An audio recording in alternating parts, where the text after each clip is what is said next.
Thank you so much. I'm honored to be here, and I'm especially glad to be here because, unlike some others, I did not pause to wonder whether I was qualified to talk about this topic, or indeed any topic, and that is because I'm a law professor. And I know that as a law professor, I have something quite valuable to contribute tonight. Specifically, I believe that I can cut to the chase and clear this whole thing up once and for all. As a law professor, I'm uniquely able to sort through the issues and to hone in on what is at stake for this problem. Now, you might reasonably ask, if at this point, if she's right about her ability to clear this up simply because she's a law professor, then why hasn't this question been resolved earlier when one of the other law professors was arguing? And the answer to that is, as you will see, the answer to the great question before you was simply not available till now. It depends on discoveries in cognitive neuroscience that were made only recently. And luckily, there's another quality we law professors possess that comes to my aid here, our ability to master everything we need to know about any field overnight. And better yet, to do so without getting bogged down in any pesky minutiae. Now, the premise of this debate, as I understand it, is that if we assemble accomplished scholars from across the university, and these scholars rigorously assess the knowledge available to us, and we then compare the cogency of their arguments and the strength of their supporting data, that eventually the strongest argument will prevail and we will be able to ascertain whether or which is better, the Latke or the Hamantaschen. Now, I have to admit some bemusement that all these academics who have been attending faculty meetings for most of their careers still believe in the possibility of reasoned discourse and persuasion based on logical argument. This actually betrays a touching faith, or someone less kind than I might say, a resolute blindness. And this leads me to my point, my contribution to this debate. For, as we will see, reasoned discourse is not possible. And although some have suspected this for a long time, we can now be sure that because cognitive neuroscience has given us colorful diagrams of the brain that demonstrate this truth. And we should be much more willing to believe something when it is accompanied by empirical-looking charts or colorful, scientific-looking diagrams. Let me begin by showing you the problem. Oops, let me go back. Help. Okay, thank you. So this is a chart showing you the evolution of opinion about the death penalty over the last 70 years.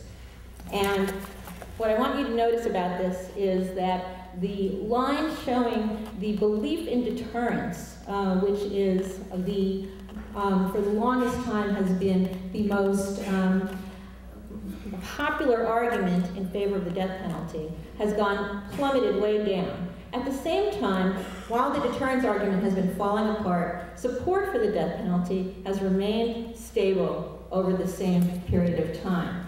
Now, what this shows is that although the argument lost credibility in favor, that the level of support for the death penalty stayed the same. People didn't change their minds when their reasons proved wrong. They simply switched rationales. They began supporting capital punishment because of its retributive value.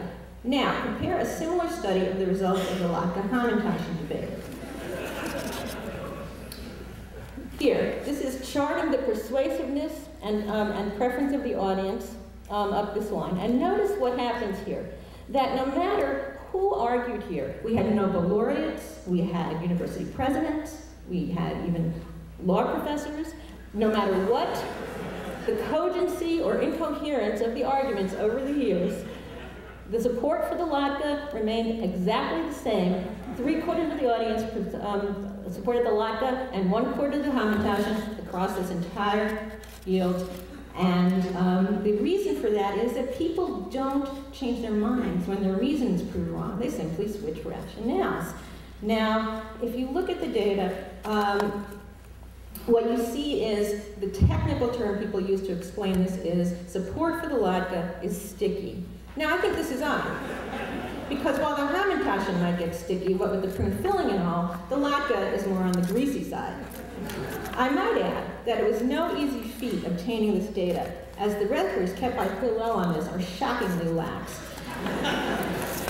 If Hillel had been running the audience through an MRI machine both before before and after the debate, I would have a much better data set.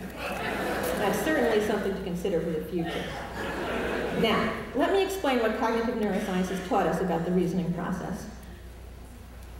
This is the common rationalist model of thinking and reasoning. It is commonly believed that people begin by assessing a situation, engaging in reasoning, with intuition kind of down there outside, hovering outside the causal chain, no one really sure what it's doing over there, and then they will reach a judgment. Of course, the entire field of law is premised on the assumption that people reason this way. And this assumption can be traced at least back to Descartes and his famous but erroneous split between cognition and emotion, captured in his famous phrase, "I think, therefore I am."